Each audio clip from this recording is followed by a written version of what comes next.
Wankawan TV1. Bismillahirrahmanirrahim. Assalamualaikum warahmatullahi wabarakatuh. Mudah-mudahan suara saya terdengar ya. Bapak moderator, bisa dikonfirmasi suaranya jelas? Ya, bisa jelas sekali. Baik. Salam hormat semua buat yang hadir secara offline maupun online, narasumber, Habib, Pak Robi, Profesor, yang ekonomi, maaf saya kok lupa. Dan Bang Refli yang ada di situ. Iya, betul. Yang tadi disampaikan semua saya coba menyimak ya, tapi beberapa menit terakhir sempat terputus. Menarik semuanya. Saya mungkin beberapa sudah membaca ya. Kemarin hari Senin, pada saat akan take off ke Melbourne, saya menulis satu artikel atau apalah, tulisan panjang begitu. Karena biasanya saya menulis untuk artikel itu 2-3 halaman saja. Ini saya menulis sekitar 8 halaman. Yang surprise sudah juga dibaca sama Bang Refli kata per katanya di channel YouTube beliau. Dan di situ memang saya agak gambarkan ya kerisauan saya terkait dengan perjalanan Pilpres 2024. Saya ringkaskan saja apa yang saya tulis di sana dan nanti jadi bahan diskusi kita. Pertama, secara tata negara, argumen yang menjadi dasar tulisan itu adalah seharusnya semua penyelenggara negara, termasuk penyelenggara pemilu, kalau kita bicara penyelenggara pemilu secara tata negara itu ada KPU, Komisi Pemilihan Umum, Bawaslu dan jajarannya, DKPP, itu adalah wasit-wasit yang harus bersikap netral. Jadi ibarat pertandingan sepak bola, ada wasit yang memimpin pertandingan, mempunyai peluit, menentukan pelanggaran, memberikan penalti, menentukan gol atau tidak, dan akhirnya menentukan pemenang. Ada penonton yang harus memang memberikan apresiasi kepada tim yang bermain fair, menang, dan seterusnya. Ada para pemain, dalam hal ini adalah pasangan-pasangan calon yang bertanding, berkompetisi. Nah, yang saya soal dalam tulisan kali ini fokus kepada wasit. Lebih fokus lagi kepada kepala negara, Presiden Joko Widodo. Bahwasanya seorang presiden itu punya preferensi sebagai pribadi, seorang presiden punya kecenderungan siapa calon presiden yang ingin beliau harapkan menang, itu normal, itu manusiawi. Toh beliau juga punya hak suara, bisa mencoblos. Yang saya soal adalah kalau kemudian presiden sebagai kepala negara, kepala pemerintahan menggunakan pengaruh dan kewenangannya untuk mendorong kemenangan salah satu kontestan dan menjegal, menolak calon kontestan yang lain. Nah, itu yang saya sebut dengan rumus Jokowi 9 strategi 10 sempurna. Mengambil dari rumus makanan 4 sehat 5 sempurna. Kalau kita ulas satu-satu secara singkat saja ya, tidak usah panjang lebar. Pertama, di awal-awal ada lingkaran istana yang mendorong adanya opsi penundaan pemilu. Opsi ini diberi dasar adanya COVID-19. Seiring perjalanan waktu dia menjadi kehilangan logika pembenarannya. Kemudian juga kita pernah mendengar tentang perubahan konstitusi untuk memperpanjang masa jabatan Jokowi untuk bisa lebih dari 2 periode. Ini tidak terlalu populer bahkan di kalangan partai politik karena sudah pada siap untuk pilpres dan kemudian juga paling sulit ketika Ketua Umum PDI Perjuangan Megawati Soekarno Putri mengatakan harusnya semua maksimal 2 periode. Strategi ketiga dan keempat itu adalah menguasai penegak hukum, terutama misalnya KPK. KPK itu digunakan sebagai alat untuk merangkul kawan dan memukul lawan. Dan yang keempat ini sekaligus ada upaya-upaya untuk memperalat hukum sebagai bagian dari strategi pemenangan pemilu. Kita sama-sama paham, sudah menjadi rahasia umum, beberapa pimpinan partai punya persoalan-persoalan hukum. Ada yang terkait dengan minyak goreng, ada yang disebut dengan kardus duren, ada yang disebut dengan izin lahan. Ada tokoh yang dari hasil diskusi saya dengan beberapa pihak, disiapkan kasusnya korupsi di Bank Banten. Dengan informasi harusnya harganya itu 900 miliar, hanya dibeli dengan 500 miliar. Wah, ini kemudian tersandera juga. Mengapa ini menjadi penting untuk diulas? Karena akhirnya arah koalisi dan pencalonan itu didrive bukan karena keinginan partai politik secara genuine, tapi karena ketakutan-ketakutan. Dan akhirnya koalisi yang dibangun itu tidak bebas nilai dari kepentingan-kepentingan status quo. Jadi ada ketakutan kalau tidak mendukung calon ini atau tidak turut dengan apa yang diingin Pak Jokowi, maka akan ada kasus-kasus yang muncul. Strategi kelima, kalau ternyata tidak, lagi-lagi ada ancaman di misalnya tidak lagi menjabat sebagai pimpinan partai politik. Nah, ini terkait dengan dukungan kepada Anies. Jadi saya pernah berkomunikasi dengan salah satu pimpinan partai, ada kebutuhan untuk advokasi hukumnya. Saya bilang, oke, saya bisa bantu, syaratnya cuma satu, katanya, tidak mendukung Anies Baswedan. Jadi partai ini kemudian menarik untuk didiskusikan, karena saya bilang, bukankah Anda basisnya adalah pemilih-pemilih Anies? Dia mengatakan betul, dan kenapa tidak mendukung Anies? Nanti 2024 bisa hilang. Jawabannya menarik. Kalau tidak mendukung Anies, ya mungkin 2024 hilang. Tidak ada lagi di parlemen, tidak cukup electoral threshold-nya. Tapi kalau mendukung Anies sekarang, hilangnya sekarang. Gitu. Strategi keenam, ini terkait dengan komposisi hakim di Mahkamah Konstitusi. Kita sama-sama paham bahwa peran strategis MK itu menjadi pemutus pengadil terakhir dalam sengketa hasil pemilu. Karena itu menjadi penting untuk punya komposisi minimal 5 orang di Mahkamah Konstitusi dari 9 yang ada. Kemarin kita mencatat ada penggantian Hakim Aswanto yang melanggar prinsip independence of the judiciary karena melanggar prinsip kemerdekaan kekuasaan kehakiman. Kenapa demikian? Karena Hakim Aswanto ini sebenarnya duduk di komposisi hakim yang pro status quo, tapi pada saat menguji Undang-Undang Ciptaker, dia bergeser kepada 4 hakim yang lain, dan itu adalah kesalahan yang fatal dari kacamata status quo, sehingga ditarik. Penggantinya Hakim Guntur yang awalnya Sekjen MK itu sebenarnya punya skandal pengubahan pengubahan putusan MK. Sayangnya dengan skandal mengubah putusan yang sangat kesalahan sangat mendasar itu, sanksinya hanya teguran lisan saja, sangat ringan. Kenapa demikian? Tidak aneh kalau kemudian kita bisa menduga, memprediksi bahwa ini akan berbalik jasa dengan putusan-putusan yang nanti akan menguatkan kepentingan status quo. Terakhir, pada saat terpilih lagi Ketua MK, Anwar Usman yang merupakan adik ipar Pak Jokowi, ini menguatkan bahwa komposisi hakim sudah disiapkan untuk memenangkan strategi pilpresnya Pak Jokowi. Strategi ketujuh, Jokowi tidak hanya mendukung Ganjar Pranowo yang menurut saya akan saat ini ya, tentu akan dinamis ya, tapi saat ini akan dipasangkan dengan Sandiaga Uno. Tapi juga mendukung Prabowo Subianto dengan Erlangga Hartarto. Mengapa demikian?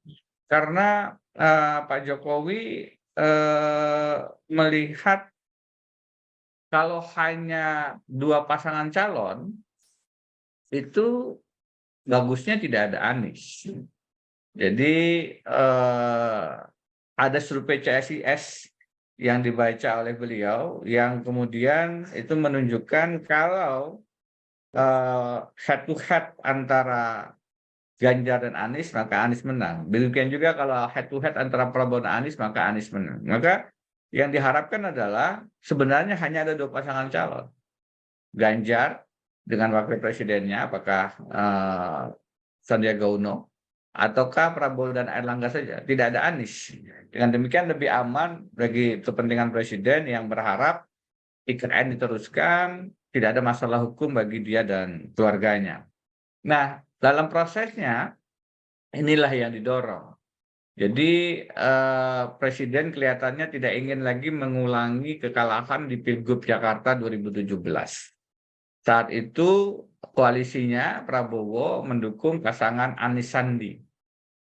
Dan di 2019 pasangan Prabowo Sandi berhadapan dengan Jokowi Ma'ruf. Di 2024 suara Islam itu akan dipecah 3. Kalau Anies bisa ikut suara Islam di Anies sendiri, kemudian ada suara Islam di Prabowo yang mengidentifikasi sebagai perwakilan Islam di Pilpres 2019 dengan Sandi, dan suara Sandi yang akan ditaruh di perwakilan Ganjar. Akan ada dipecah 3 suara kelompok Islam yang merupakan basis juga untuk Anies Baswedan. Itu kalau Anies bisa masuk ke dalam pertarungan Capres 2024. Tapi lagi-lagi itu berisiko sehingga ada gerakan untuk mengeliminasi Anies seawal mungkin. Kenapa Sandi?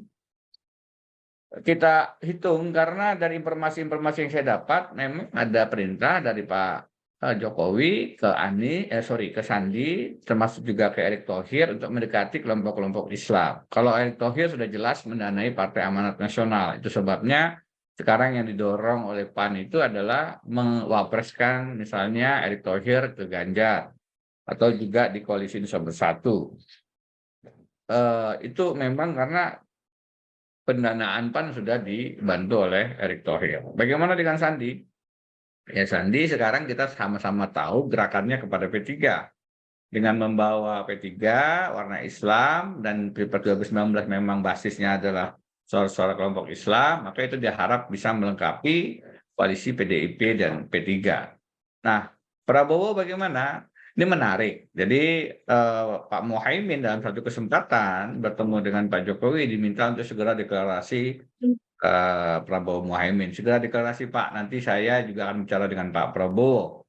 Tapi kemudian Prabowo ketemu Pak Jokowi lain dan akhirnya pada saat bertemu dengan Pak Muhaimin bilang, Pak Prabowo saya diminta menyampaikan kita segera deklarasi. Kata Pak Prabowo, Pak Muhaimin saya baru bertemu dengan Presiden Jokowi, yang diminta deklarasi segera adalah Prabowo Erlangga.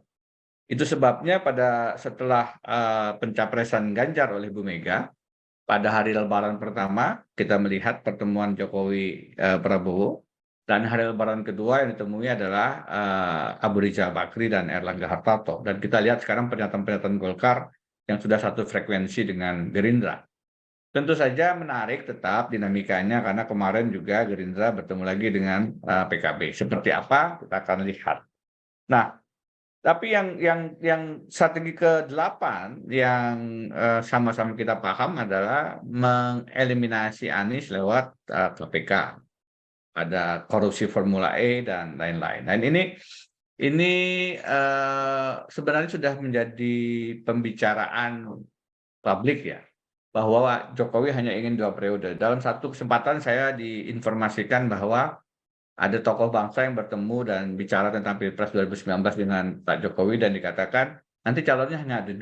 Loh, ada 2 Pak Presiden, bukankah ada banyak termasuk Anies Baswedan? Respon Jokowi adalah Anies tidak bisa karena ada kasusnya di KPK. Risau dengan pernyataan itu, disampaikanlah informasi ini kepada Pak SBY di Cikeas.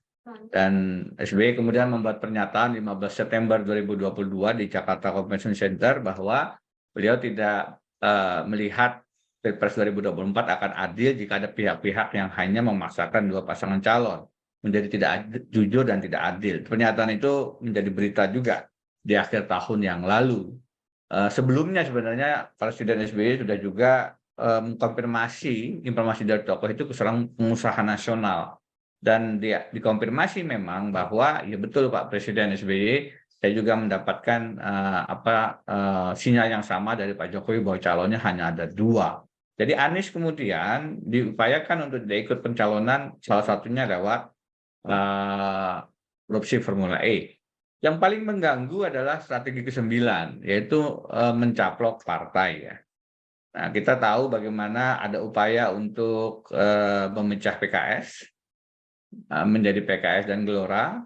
Kita tahu bagaimana ada upaya untuk mengganggu P3, termasuk dengan mengganti ketua umumnya. Salah satu indikasinya karena pernah bertemu dan beberapa kali bertemu dengan Anies Baswedan. Kemudian kita tahu juga banyak upaya-upaya untuk mengontrol partai, bagaimana Ketua Umum Golkar itu sebenarnya keterlibatan Menko Polkam pada saat itu untuk mengarahkan kepada Erlangga Hartarto. Dan yang terakhir, yang paling sekarang bisa membuat tiket capres Anies bisa hilang adalah pencopetan Demokrat yang dilakukan oleh Jokowi. Karena orang menyebutnya Muldoko. Kalau saya sebut adalah Presiden Jokowi. Kenapa? Karena Muldoko adalah kepala staf presiden. Saya berkali-kali dalam beberapa hari ini bertemu dengan lingkaran istana yang mengatakan Presiden Jokowi tidak setuju. Kalau ada pimpinan tidak setuju anak buahnya merampok, mencopet, maka langkah yang dilakukan bukan dia.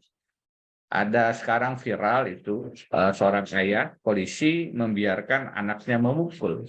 Maka ayahnya menjadi tersangka juga karena membiarkan terjadinya kejahatan di depan matanya. Nah, Muldoko jelas-jelas sedang berusaha untuk merampok, mencopet Demokrat. Kalau kemudian dikatakan Presiden Jokowi tidak setuju karena berisiko ada hubungan buruk dengan Presiden SBY, maka harusnya dia mengambil langkah tegas dengan mereshuffle, menghentikan langkah-langkah Muldoko itu. Tapi kita tahu sudah sekian lama ini proses berjalan dan terakhir ada peninjauan kembali di Mahkamah Agung. Jadi Bapak-Bapak, Ibu-Ibu, partai politik Demokrat itu ingin diambil lewat Munaslup di Medan, kemudian ada gugatan-gugatan, semuanya kalah, dan akhirnya hanya tersisa satu langkah hukum, yaitu peninjauan kembali di Mahkamah Agung.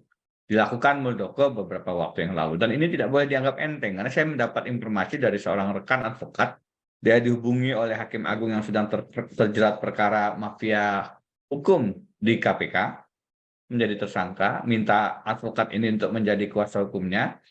Setelah dipelajari memang tidak berkenan karena memang ada kasus korupsinya. Tapi yang menarik dari seorang advokat ini adalah bahwa dia mengatakan, Mas, sampaikan ke Pak SBY, para hakim ini, hakim-hakim agung ini sudah menyatakan akan dibantu. Mereka akan dilokalisir kasusnya, dibantu diringankan hukumannya sepanjang ada tukar guling dengan perkara PK yang akan diajukan oleh Muldoko atas Partai Demokratnya AHY. Jadi sedemikian langkah-langkah yang dilakukan untuk menjegal Anies. Karena kalau Partai Demokrat berhasil dicopet, dirampok dari AHY, maka tentu saja Muldoko arahnya tidak mencapreskan Anies. Kalau sampai Demokrat tidak ada lagi, maka memang berat untuk mencari partai yang lain yang sekarang sudah memilih kepada Ganjar atau Prabowo. Tentu saja menjadi menarik untuk melihat bagaimana Muhaimin misalnya. Apakah dia akan bertahan di Prabowo kalau tidak mendapatkan posisi wapres. Tapi kalaupun dia bergeser ke Anies, sebagaimana ada pembicaraan juga dengan Pak Surya Paloh, tentu saja juga akan muncul ancaman-ancaman kasus hukum yang dialamatkan kepada Muhaimin dan PKB. Nah, ini semua kalau dirangkum menjadi persoalan politik hukum, ketatanegaraan, bagaimana Pilpres 2024 itu sedang didesain oleh Presiden Jokowi untuk memenangkan calonnya. Bagi beliau, saya melihat preferensinya adalah Ganjar. Tapi kalau misalnya pun yang menang Prabowo dengan Erlangga, beliau juga akan nyaman dan aman. Somehow, beliau tidak merasa nyaman dengan Anies. Saya tanyakan kenapa, mungkin karena persoalan Pilgub Jakarta, mungkin karena melihat Anies sejak lama bersiap menjadi presiden, sehingga jadi reshuffle, tapi sangat kuat pesannya bahwa jangan sampai Anies menjadi presiden. Nah, itu tidak mengapa kalau ada preferensi-preferensi, tetapi yang menjadi soal adalah kalau sekali lagi presiden tidak menjadi wasit yang netral. Ada yang mengkritik saya, apa ada sih yang netral? Kan biasanya juga ada preferensi. Satu, prinsip bahwa wasit netral itu harus disepakati dulu. Kalau kita tidak bersepakat di situ ya repot. Kalau kemudian ya boleh saja wasit tidak netral begitu, ya itu jadi repot. Menurut saya adalah prinsip universal bahwa di mana-mana wasit memang harus netral, tidak boleh berpihak, imparsial.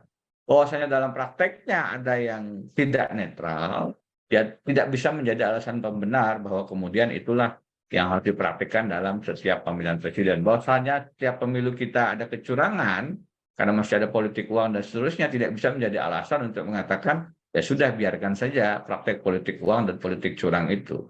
Saya berpengalaman ikut kontestasi pemilihan gubernur Kalimantan Selatan. Yang saya sampaikan dalam ruang-ruang publik adalah perlawanan terhadap politik uang dan politik curang.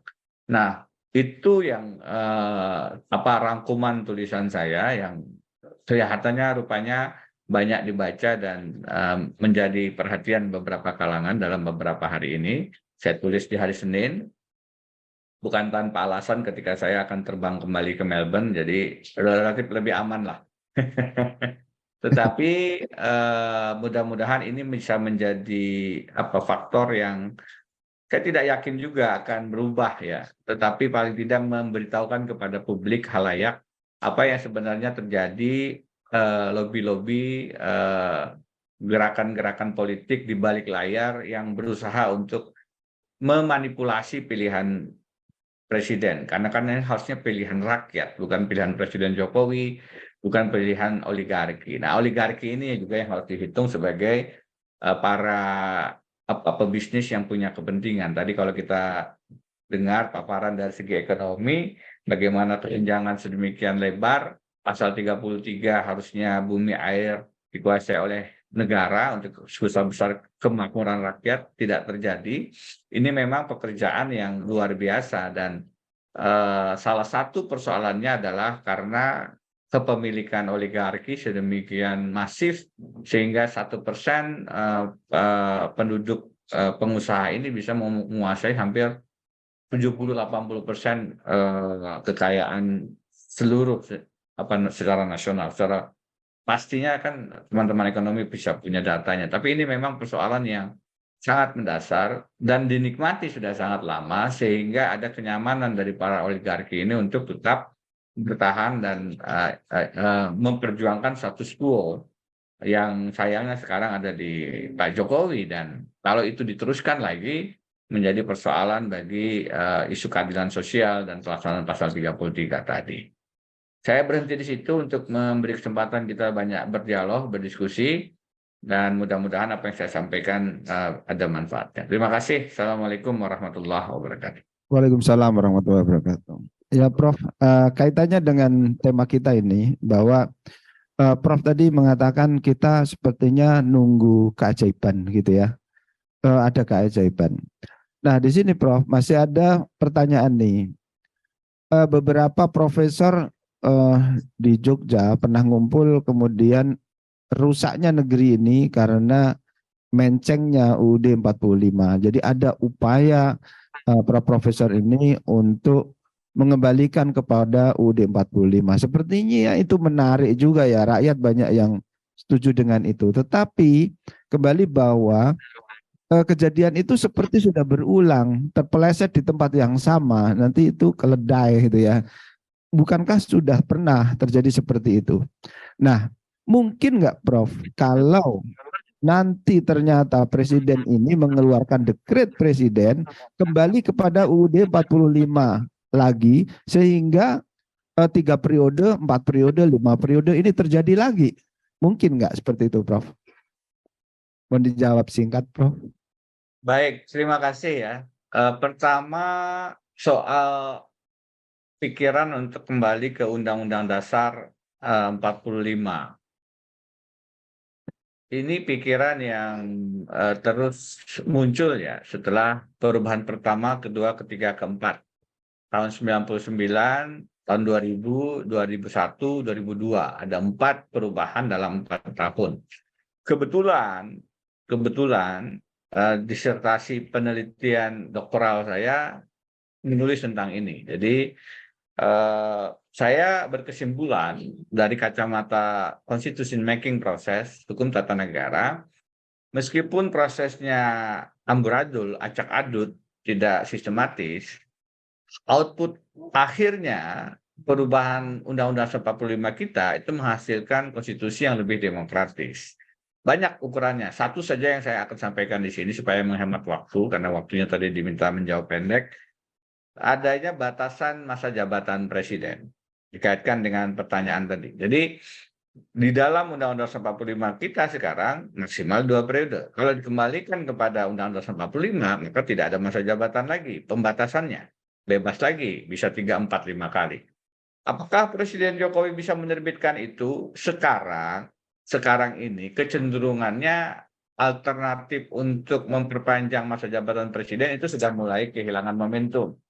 Dengan sudah menetapkan Ganjar, dengan sudah berproses kemudian arah ke koalisi, kelihatannya Presiden Jokowi sudah kehilangan momentum itu. Tetapi saya selalu mengatakan ada skenario 1, penundaan pemilu, 2, masa jabatan presiden. Bagaimana caranya? Dengan sidang istimewa, kembali ke Undang-Undang 45, atau lewat dekret. Jadi semua skenario tata negara itu masih mungkin, meskipun kalau dilihat dari perjalanan kekinian, sekarang yang paling muncul di permukaan, kita bisa melihat bahwa pasca dicalonkan Ganjar itu menjadi lebih rumit, lebih sulit untuk dilakukan. Karena berarti partai-partai tidak dalam posisi mendukung itu. Tidak dalam posisi adanya Presiden Jokowi yang menjabat lagi di periode selanjutnya. Sudah mengarah ke pergantian presiden. Jadi kecuali ada hal-hal yang luar biasa, tiba-tiba mereka melihat survei Anies Baswedan misalnya melonjak begitu, dan tidak terbendung ini menjadi presiden yang menang, maka skenario untuk membagalkan pemilu, menunda pemilu, atau menjadikan Jokowi presiden lagi itu muncul. Tapi ini kan kelihatannya belum menjadi salah satu yang menurut saya opsi yang paling di depan ini. Yang paling sekarang lagi diupayakan tetap adalah Anies Baswedan tidak menjadi salah satu kontestan. Nah, dengan demikian yang maju hanya Ganjar Sandiaga Uno ataupun Prabowo Airlangga Hartarto. Dengan demikian siapapun yang menang, dan harapannya tetap Ganjar, tapi kalaupun yang menang Prabowo juga aman saja. Karena akan terus melanjutkan legacy dan kerja-kerja Presiden Jokowi.